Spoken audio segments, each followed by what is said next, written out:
Now, you have raised the issue of FIR, and we acknowledge the need to accept the fact that we need such a flow to Changi and Seletar, and as much that we need a flow to the east, particularly Sabah and Sarawak. And as I've alerted you, Prime Minister, we have more flights into that region as compared to the earlier strength when we initially discussed this in the last many decades.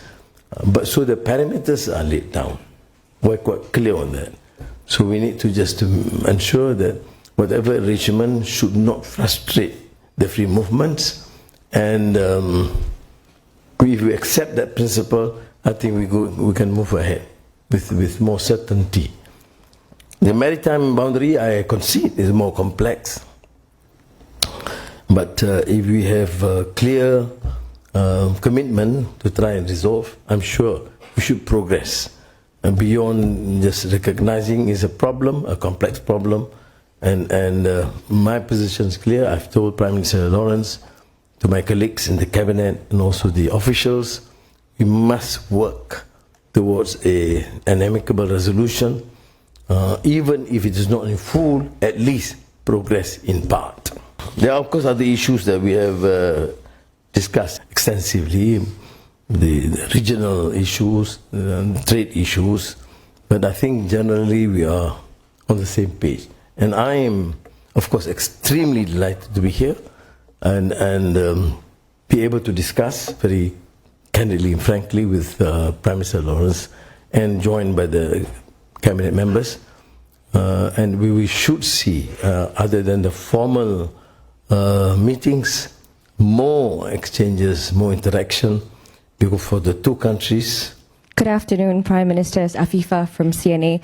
PMs, you both have spoken about the warm, candid ties and also the strong working relationship between the two governments. But when it comes to dealing with the more complex, long-standing issues, airspace, maritime boundaries, water, what specifically has changed in the way that you've guided your teams in terms of approaching these matters? And is there a timeline for any sort of resolution for these? Thank you. The long-standing issues are long-standing for a reason.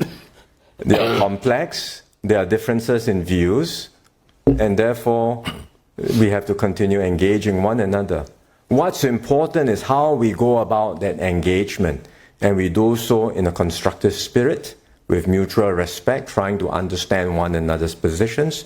We try to resolve these issues in accordance with international law, and to achieve durable and mutually beneficial outcomes.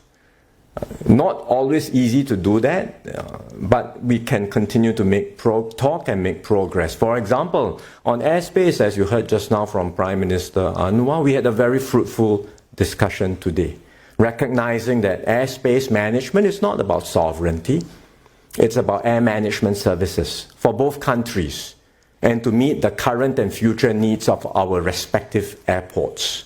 In Malaysia's case, KLIA and Seri, in Singapore's case, Changi and Seletar. And we are, both sides, committed to doing this through a joint study. And that's what we have settled, the principles, the parameters, and we are moving forward. Not completely resolved yet, but moving forward in a spirit of, in a constructive approach, in a spirit of working together and trying to find win-win solutions. Yeah. There are differences, of course, but there's no hostility. And we don't take action, neither Singapore nor Malaysia, to frustrate these movements. What needs to be agreed upon is to facilitate that process, and at least to have some clarity so this will not create issues in the future. So I think you should at least compliment the present efforts in that direction. I'm not suggesting necessarily that it was never done. This has been the position in the past, but at least for now, for the first time, we have got the parameters clear. What is required by Singapore was required by Malaysia, and let us find out the solution where both would be able to resolve. or benefit from this, to function effectively both in the air services and also the maritime.